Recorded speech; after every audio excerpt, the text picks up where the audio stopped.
Hello everyone and welcome back once again for the sessions of summaries. आज हम जो discuss करेंगे वो क्लास 12 की इंग्लिश की जो वी स्टार्स बुक है इसके chapter number 7 Evans tries and O level की समरी। Let's begin with the introduction. Evans tries and O level is an interesting play written by Colin Dexter. तो आपको ये ऑथर का नाम, राइटर का नाम बता रखा है। कॉलिन डेक्स्टर के द्वारा लिखा हुआ ये एक बहुत ही रोचक प्ले है, ये एक नाटक है। The play revolves around a criminal James Rodrick Evans. तो जेम्स रॉड्रिक इवांस नाम का एक दोषी है, एक अपराधी है जिसे हम क्रिमिनल कहेंगे। तो इसी के इर्द गिर्द ये प्ले जो है वो घूमता है।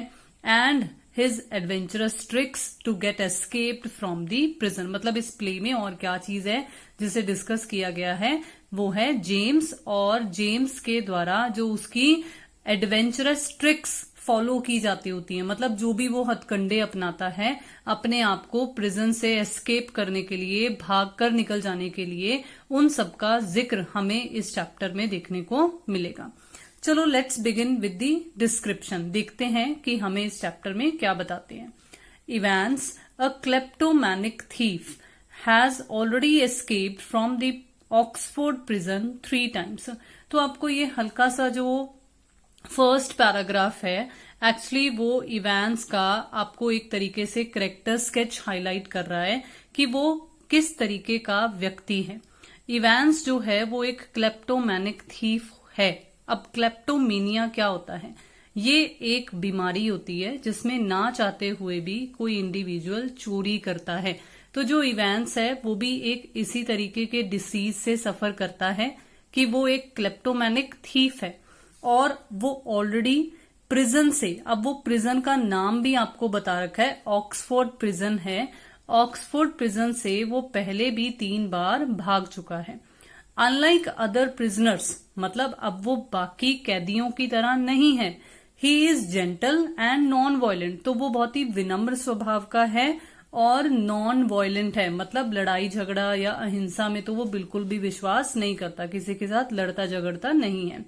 But he is very clever, लेकिन वो बहुत ही ज्यादा शातिर है, बहुत ही ज्यादा चालाक है। He is popularly known as Evans the Break।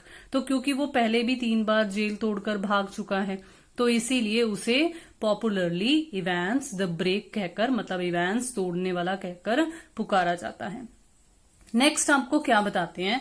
Now a strict watch is being kept over him. तो क्योंकि वो पहले भी 3 बार भाग चुका है तो इसलिए अब उस पर ना कड़ी निगरानी रखी जाती है। He has been put into a separate cell. ये जो सेल है वो बैटरी वाला सेल नहीं है। इस सेल का मतलब उसकी सलाखों से या उसकी काल कोठरी से है कि उसे अब एक अलग काल कोठरी में बंद किया गया है। ये सेपरेट में यहां ए नहीं ई है। नेक्स्ट आपको क्या बताते हैं? One day he expresses his desire to appear for O level examination in German language. देखो जैसे हम यहाँ पर अगर बोलते हैं कि various sorts of competitive exams होते हैं, लाइक टेट का एग्जाम है, कैट का एग्जाम है, तो बिल्कुल इसी तरीके से ना यहाँ पर भी आपको एक जर्मन लैंग्वेज में एक लेवल ऑफ एग्जामिनेशन बताया गया है कि जर्मन लैंग्वेज में ओ लेवल का एग्जाम होता है। तो उसने अपनी इच्छा जाहिर की है कि मैं वो एग्जाम देना चाहता हूं। अब इसके लिए क्या होता है? For its preparation evening classes are arranged for him.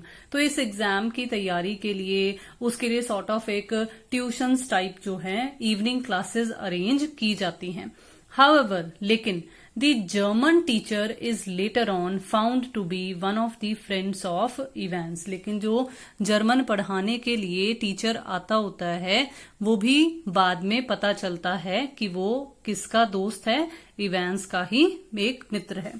The examination is to be held in the D wing of the prison in Evans cell. तो आपको यहां से पता चलता है, जैसे हम स्कूल में कहते हैं ना अलग अलग विंग्स बनी हुई हैं, तो बिल्कुल इसी तरीके से जेल में भी अलग अलग विंग्स बनी हुई थी। और प्रिजन जो थी, मतलब इवांस का जो सेल था, इवांस की जो कोठरी थी वो डी विंग में आती थी और उसी के सेल में ही, उसी की कोठरी में ही उसका एग्जाम होना था। एक question paper is supposed to come from the examination board. तो बोर्ड की तरफ से एक क्वेश्चन पेपर भी आने के बारे में तय हुआ था कि एक पेपर आएगा भाई जो उसे करना होगा। अब ऑब्वियसली है कि जब आप एग्जाम देते हो तो आपके ऊपर निगरानी रखने के लिए किसी को एज एन इन्विजिलेटर अपॉइंट किया जाता है। तो यहां पर भी ऐसा ही कुछ है। अब पार्सन और वी कैन से प्रीस्ट, मतलब एक पादरी जो था जिसका नाम आपको यहां बता रखा है reverend Stuart McLeery from Saint Mary Mags. तो ये चर्च का नाम आपको बता रखा है, एक क्रिश्चियन स्कूल आप सॉर्ट ऑफ कह सकते हो, लेकिन ज्यादा बेटर है कि हम इसे चर्च के पॉइंट ऑफ व्यू से ही समझे क्योंकि यहां पर हमें प्रीस्ट बताया गया है। तो रेवरेंड स्ट्रॉट मैकलेरी, जिसे ज्यादातर शॉर्ट फॉर्म में मैकलेरी की फॉर्म में यूज किया गया है, तो मैकलेरी अपॉइंट किए जाते हैं जिन्होंने एज एन इन्विजिलेटर निगरानी देनी होती है। But later on the invigilator is again found to be Evans friend. लेकिन बाद में ये जो इन्विजिलेटर है वो भी इवेंस का दोस्त ही पाया जाता है। एक्चुअली होता क्या है, जो सही असली मायने में ओरिजिनल मैकलेरी होते हैं उन्हें इवेंस के दोस्त जो हैं वो बाहर ही जब्त कर लेते हैं, मतलब एक तरीके से उन्हें बंदी बना लेते हैं और उनकी जगह पर कोई डुप्लीकेट जो है, मतलब इवेंस का दोस्त ही कह लो, कि वो मैकलेरी बनकर जेल के अंदर इन्विजिलेटर बनकर आता है। नेक्स्ट आपको क्या बताते हैं, the governor takes every possible precaution for the smooth conduct of examination. This is conduct not conduction. तो बहुत ही अच्छे ढंग से एग्जामिनेशन हो सके स्मूथली, मतलब कोई भी गड़बड़ ना हो, तो इसलिए गवर्नर जो है वो अपनी तरफ से पूरी तैयारी करते हैं। अब वो क्या करते हैं, he orders Jackson a senior prison officer to search Evans cell. तो उसे एक सीनियर ऑफिसर को जिसका नाम जैक्सन बताया गया है उसे कहा जाता होता है कि भाई तुम इवेंस के कमरे की, मतलब एक तरीके से कह लो कि उसकी कोठरी की अच्छे से तलाशी ले लेना। तो जैक्सन ऐसा बिल्कुल करता है। वहां पर जो भी नुकीली चीजें होती हैं जैसे like nail filer and sort of इस तरीके की जो भी चीजें होती हैं वो वहां से वो बाहर निकाल लेता होता है। Another ऑफिसर, एक और officer Stephens is appointed to stay inside the cell till the examination last. तो एक अपॉइंट किया जाता है इंडिविजुअल जिसका नाम स्टीफेन बताया गया है, वो भी एक ऑफिसर ही है। उसका काम क्या सौंपा गया उसे कहा गया है कि जब तक एग्जाम चलेगा तब तक तुमने कमरे के अंदर ही रहना है। लेकिन एक्चुअली होता क्या है वो बाद में बताऊंगी, बट पहले आगे की लाइन पढ़ लेते हैं कि क्या है।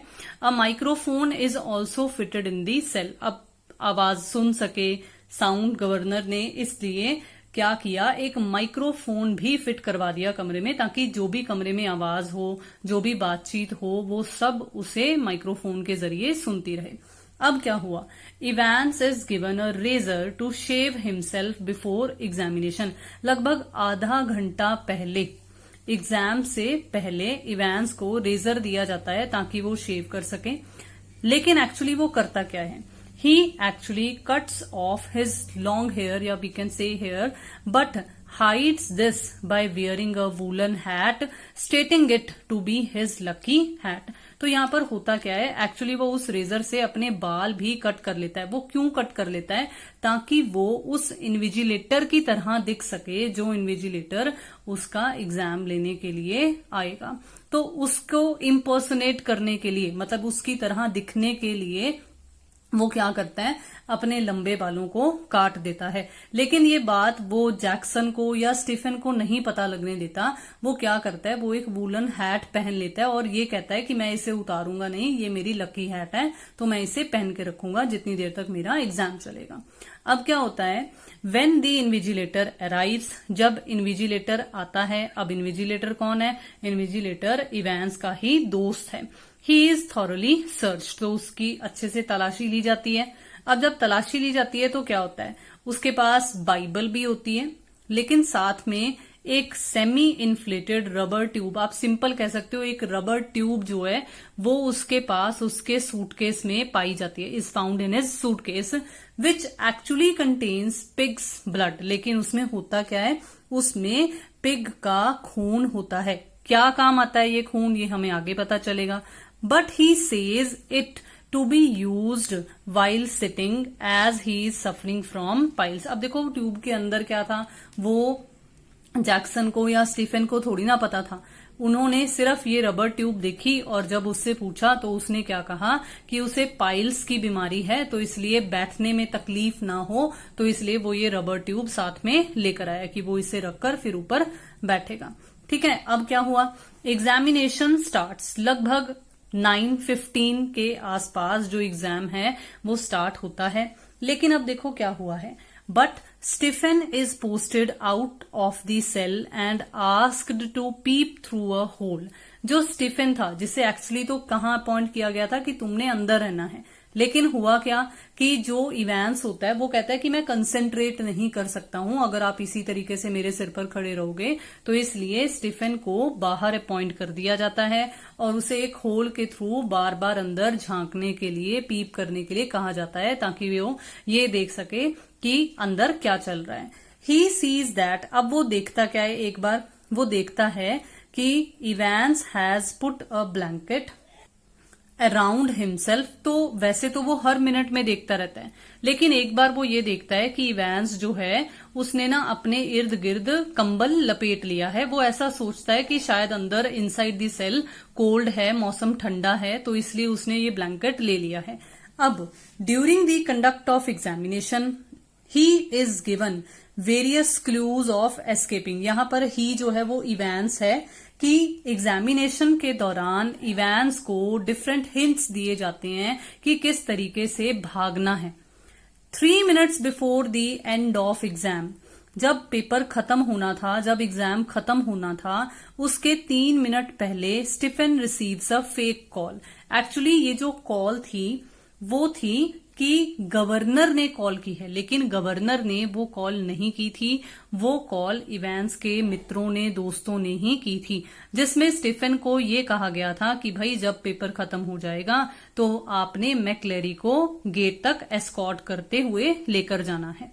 अब क्या हुआ, जितनी देर तक स्टीफन फोन पर बात कर रहा था, in the meantime Evans gives final shape to his plan of escape. तो फाइनल शेप में क्या होता है, एक्चुअली फाइनल शेप है कि जो मैक्लेरी है, जो कि दोस्त था इवेंस का, जो कि डुप्लीकेट अंदर गया था एज एन इन्विजिलेटर, वो इवेंस की जगह बैठ जाता है और इवेंस उसकी जगह ले लेता है। तो होता क्या है, ही गेट्स एस्केप। तो इस तरीके से वो स्टीफन के साथ आते हुए एस्केप हो जाता है, बाहर निकल जाता है, जेल से भाग जाता है।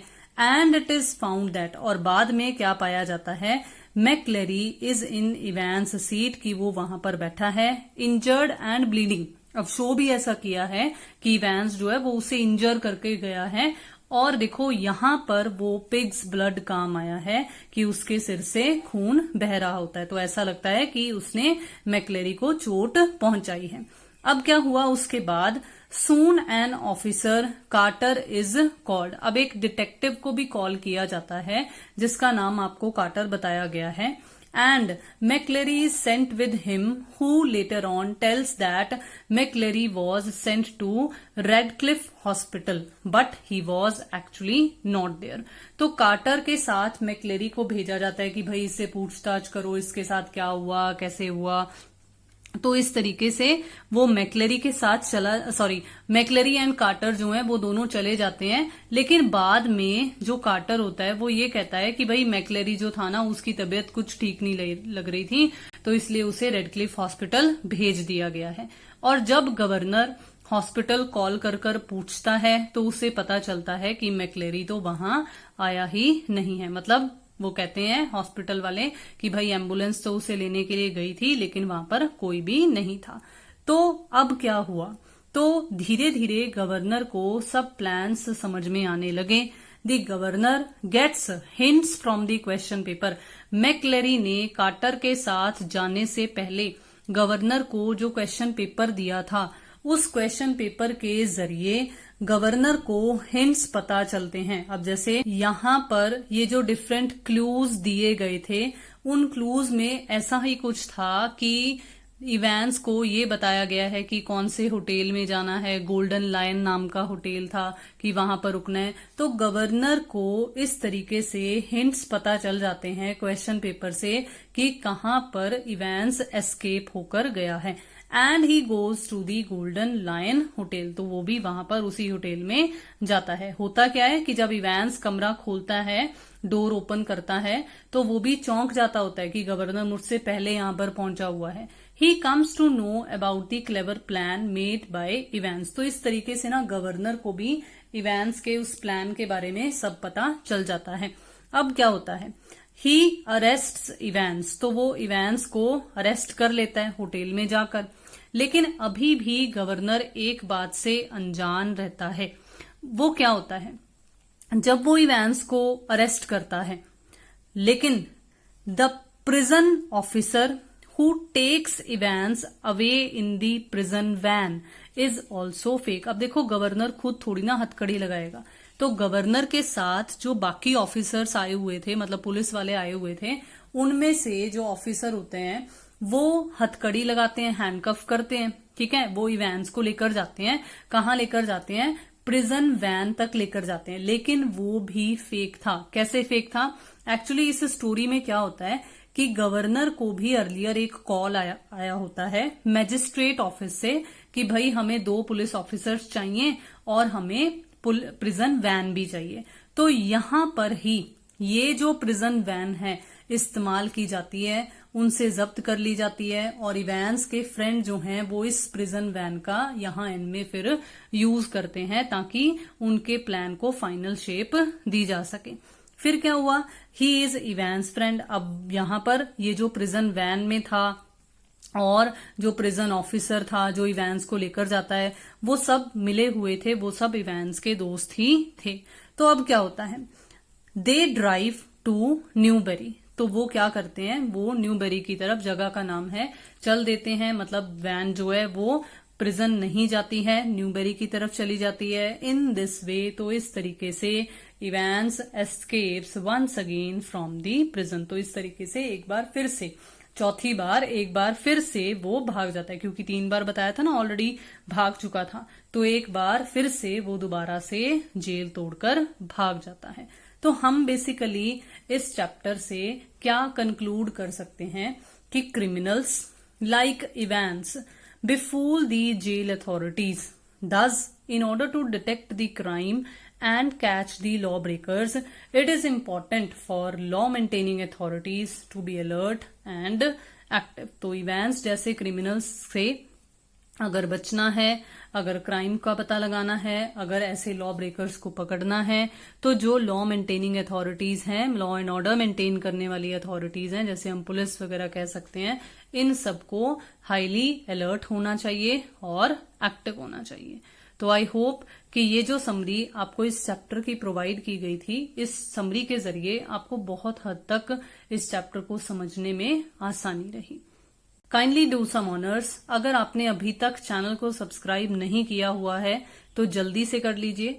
वीडियोस को शेयर करना, लाइक करना और अपने व्यूज कमेंट बॉक्स में जरूर शेयर कीजिए। Thank you so much for watching the video and have a nice day.